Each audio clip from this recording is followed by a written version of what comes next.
আসন্ন পবিত্র ঈদুল আজহা উপলক্ষে আগামী 2 জুন থেকে ট্রেনের অগ্রিম টিকিট বিক্রি করবে বাংলাদেশ রেলওয়ে। ফিরতি ঈদ যাত্রার টিকিট বিক্রি শুরু হবে 10 জুন থেকে। ঈদ উপলক্ষে এবার দেশের বিভিন্ন রুটে 20টি বিশেষ ট্রেনের ব্যবস্থা রাখছে রেলওয়ে। 28 মে রেল ভবনে আয়োজিত এক সংবাদ সম্মেলনে এ তথ্য জানান রেলপথ মন্ত্রী জিল্লুল হাকিম।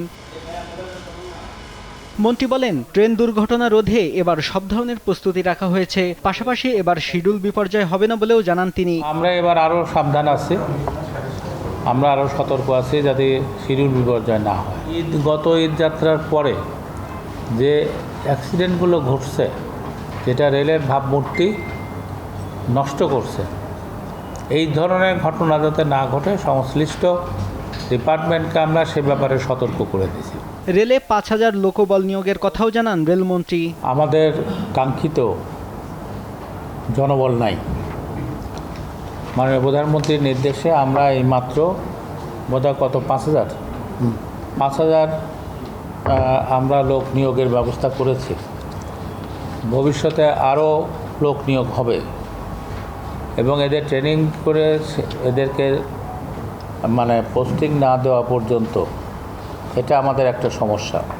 এদিকে ঈদ উপলক্ষে এবার আন্তনগর ট্রেনে 33,500 টিকিট বিক্রি করবে রেলওয়ে। অনলাইনে টিকিট বিক্রি হবে।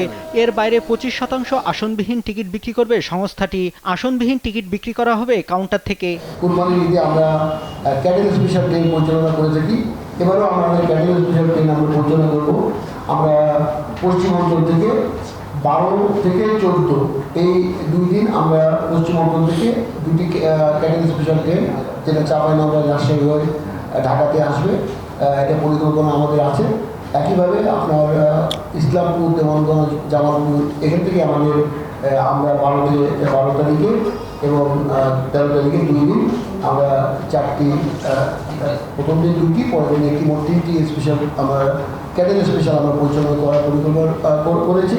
পাশাপাশি আপনারা জানেন যে আমাদের ম্যাঙ্গো স্পেশাল ইতিমধ্যে আমরা এটা হয়তো আগামী মাসের 10 তারিখ থেকে এটা চালু হবে।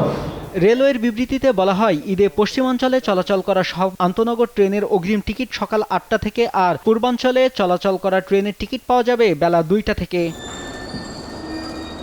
নিউজ ডেস্ক, দেশ টিভি।